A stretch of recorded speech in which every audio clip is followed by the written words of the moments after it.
Seeing as it was now entirely too dangerous to go outside for a press conference, Izuku and DOC decided to have an interview. As such, Izuku and interviewer, Inata BYU, and her camera crew, all of whom had been background checked, so no risk of them trying to kill him.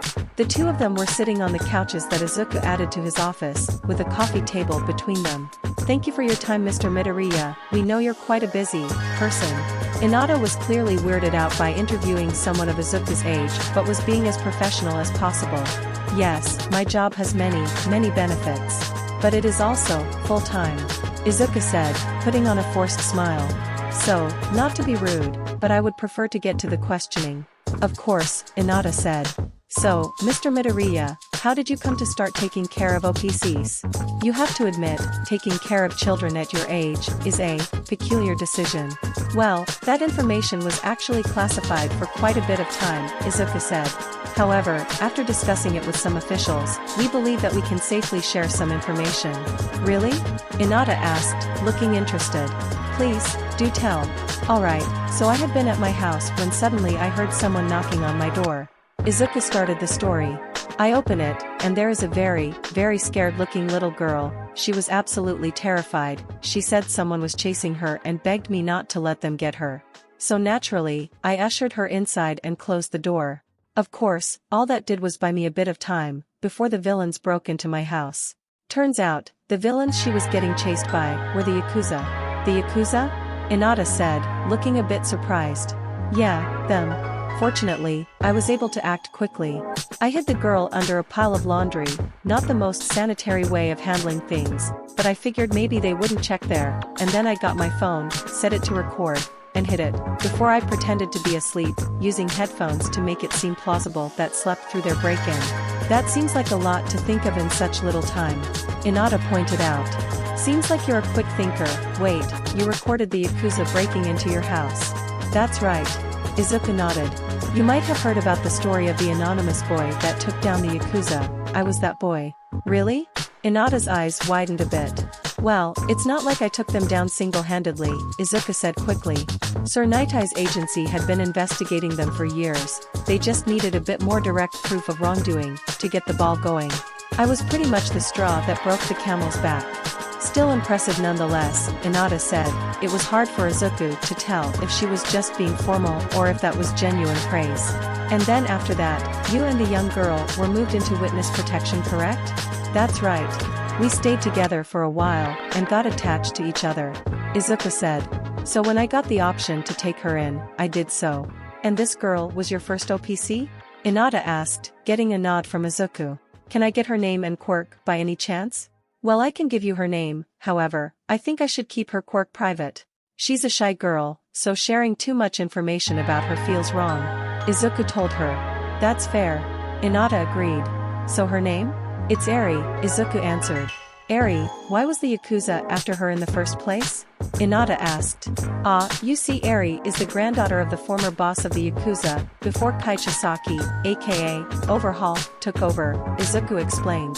"So after the old boss fell ill, Chisaki decided to take care of his granddaughter out of respect. Unfortunately, Chisaki was a piece of literal human garbage, and was horrible abusive towards her, inflicting punishments that border on torture if she even thought of disobeying him. Even frequently using his quirk on her, in effect, killing her and then bringing her back multiple times using his quirk." "Oh god." Izuku could tell Inata looked genuinely disgusted by that. "What a monster." "I am aware. Trust me." Izuku grimaced as he recalled reading Chisaki's experiment notes and documents. "But moving on with the story, that was only the first OPC I happened to bump into." "First? You just happened to bump into 2 OPCs by accident?" Inata asked. "More than 2, but we'll get there," Izuku said. "One day I went shopping with Eri. I found that many of the shoppers had been turned to stone. As it turns out, a villain had abducted a homeless OPC child and was using her as a weapon to rob places. Fortunately, I managed to knock him unconscious with a tranquilizer dart and save the child." "And then you ran into another after that?" Inata looked confused. "That seems very unlikely." "Extremely." Izuku agreed. "I thought the same thing, especially when I ran into 2 more not too long after that, and then another one not long after that." "Are you serious?" Inata looked at him in disbelief. Absolutely, Izuku said, his face and tone showing that he was in fact dead serious. I'm aware it's insane sounding, but it is what happened. The kids started making jokes that I had a secret quirk that attracted OPCs. I can understand what that, I don't even have words. Inata responding. Yeah, well, seeing as I've done a good job of taking care of so many of OPCs and was seemingly willing to adopt them to no end, they gave me an offer. Izuku continued. They wanted me to start this foundation and accept every OPC they had. They gave me a contract that told me that they would be funding my foundation, as well as building a facility for me and my children, and providing other measures of support, and I would do this job for the rest of my life. The rest of your life? Inata questioned. You mean you could never quit? Or stop accepting OPCs? That's right, Izuku confirmed. And you agreed to that?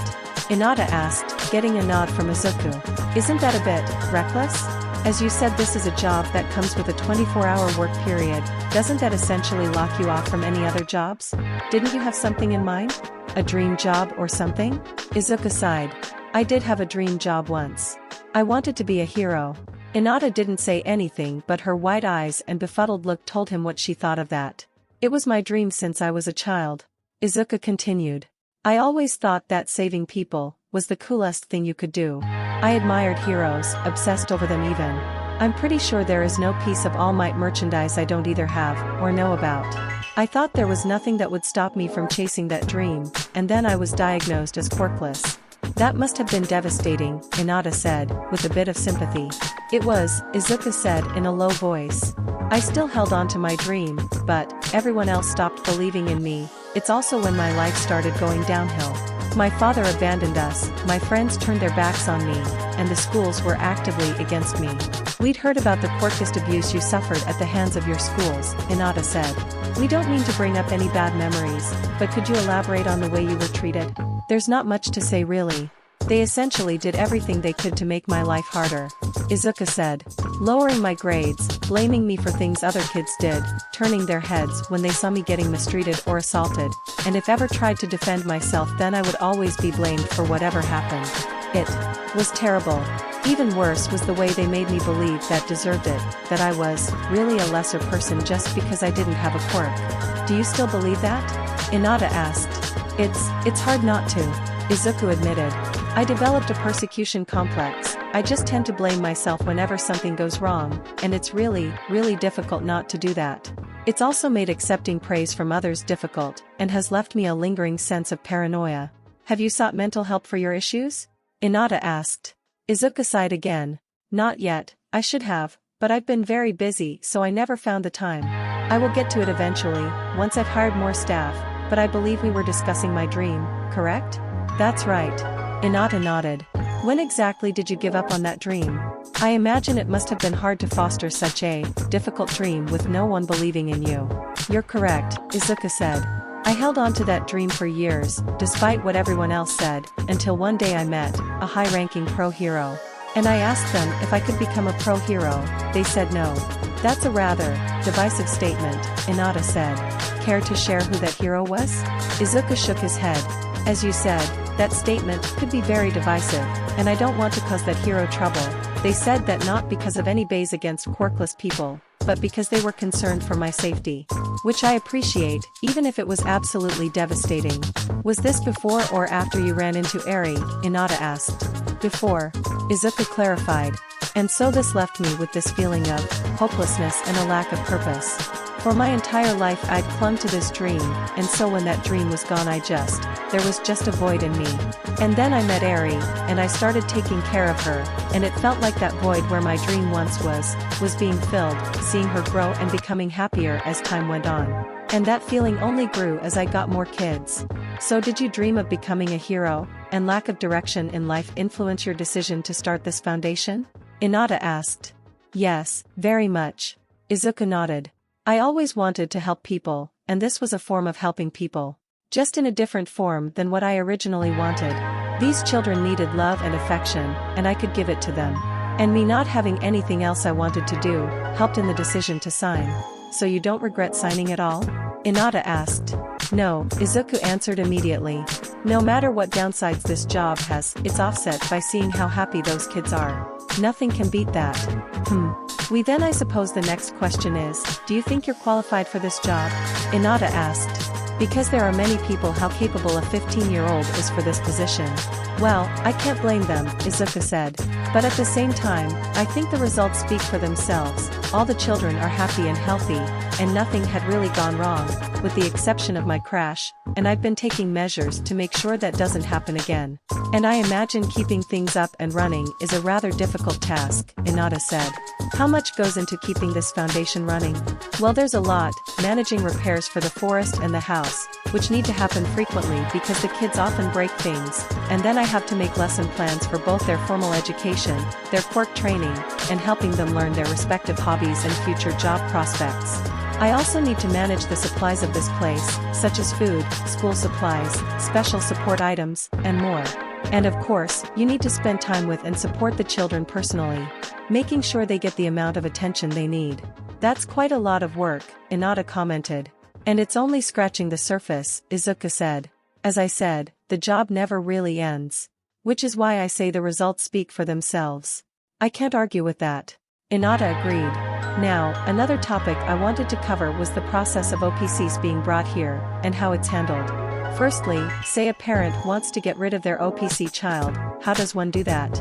Well, first you have to get in contact with DOC, you can find the number online, and when you call them, you tell them that you think your child is an OPC and they send people to check if that is actually the case. If they label the child an OPC, they'll take them to one of the DOC facilities, where they'll be put into a list, to wait for their turn to be transferred here, into my care. Izuku explained. Okay, so when you obtain these children, are they legally your children, or are they still adoptable? Inada asked. Well, I'm not listed as their father, only their legal guardian. Izuku clarified.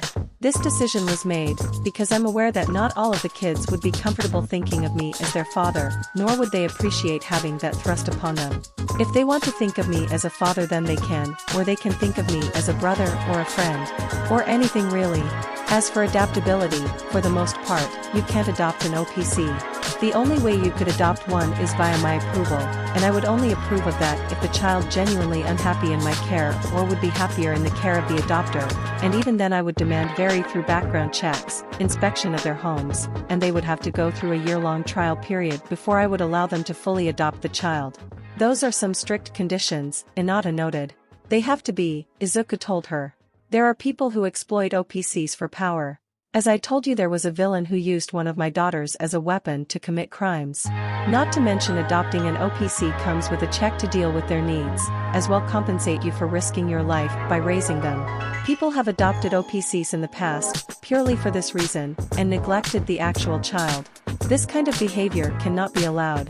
This is why my process has to take so long and be as thorough as it is. That makes sense, Inada said.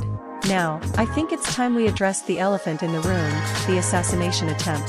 Izuku frowned. Well, I don't really have much to say on that. We don't know who sent the assassin, however, judging from what we do know, the motive behind their attacks seems to be quirkism.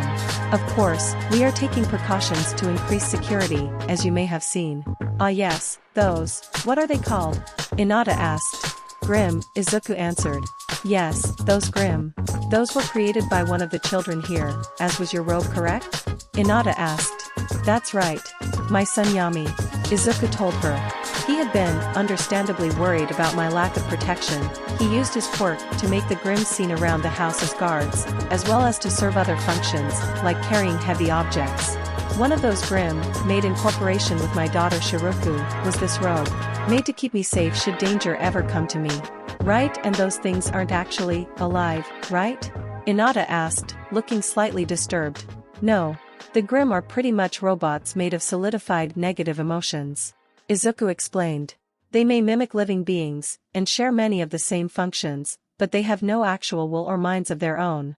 That must be rather handy, Inada commented. Tell me, are the children living here comfortable with those things around?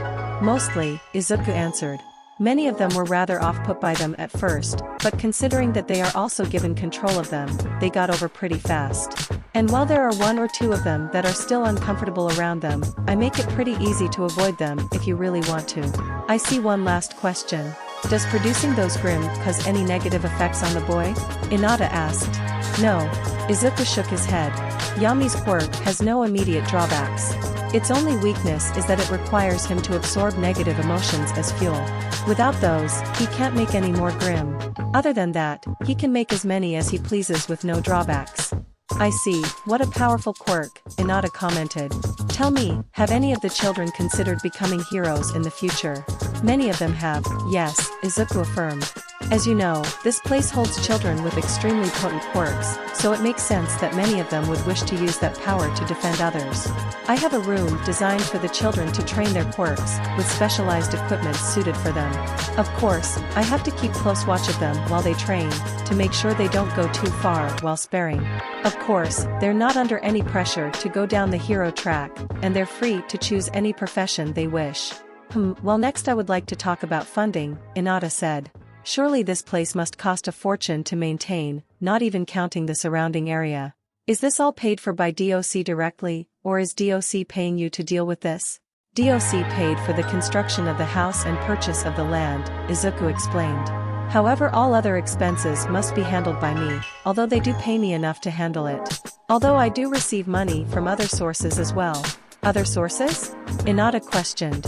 Such as various places. My mother will send in quite a bit of money. I've also gotten into investing as well, which pulls in a ton of money as well. And how do I say this? Sometimes, due to the children's unique quirks, they can produce materials that can then be sold. With no harm done to the child, of course. Izuku quickly clarified. For example, one of my daughters can produce spider webs and likes to design clothing. Really good, high-quality clothing by the way, but regardless, she likes to produce them using her webs. This, of course, means that she'll have a lot of extra pieces of discarded webbing that she throws away. Spider webs can of course be sold in high quantities, for quite a bit of money. Of course, I ask permission first before doing such things, and any profit that the children help generate will go into their allowances. And things like Kiba's donations that she gets from her streams, goes directly to her, as I had no part in obtaining that money. I mean, I'd argue you did, considering you purchased the equipment she used to get that money, the room she sleeps in, and the food she eats. Inada retorted. I suppose you could look at it that way. Izuku acknowledged. Still, Kiba worked to obtain that money. Unlike the other children whose quirks just happened to produce valuable things, I would feel wrong in taking any of it. I see, but I must ask, if the government is providing you with all that money, why look for other avenues to gain income? Inada asked. Are they not providing enough? No, they're providing more than enough money, Izuku assured her. However, I feel uncomfortable with only a single source of income. As you stated, it keeps a ridiculous amount of money to keep this place up and running. Taking care of this many children, with quirks these dangerous, means that being rich is a requirement. If I didn't have all these other sources of income, and something happened that would cause the government to stop giving us money, then at most this place would last 2 weeks before the children no longer had anything to eat, and that's assuming this place would still be left standing, as I would no longer have money to constantly repair it. And no ordinary job would ever allow me to make enough money to take care of them, while also being able to watch over them. So now, with all these other sources of income, if the government were to stop giving you money, would you be alright financial speaking? Inada asked. Izuku leaned back and let out a breath. Well, I would definitely have cut down on any frivolous spending I do. As well as a lot of frivolous spending for the kids. We'd have enough money to keep going, but that'd be about it. Despite the fact that we'd have enough money to be considered rich, for the most part, we'd have to act as if we didn't have a lot of money. This is why I'm still currently searching for more ways to obtain income. Have you given any thought to donations? Inada asked. Izuku nodded. I have, but I'm not really to ask for any. Right now I'm still living quite wealthily, so it feels wrong to ask people for their money. Of course, if they are willing to donate, I won't refuse, and all money donated will be put into an emergency fund, used only for, well, emergencies. I see. Inada looked up at the clock. Well, I think we should start wrapping this up. Yes, I think that would be wise. Izuku nodded. Are there any final questions? Do you have a favorite child? Inada asked. Izuku laughed. Absolutely not.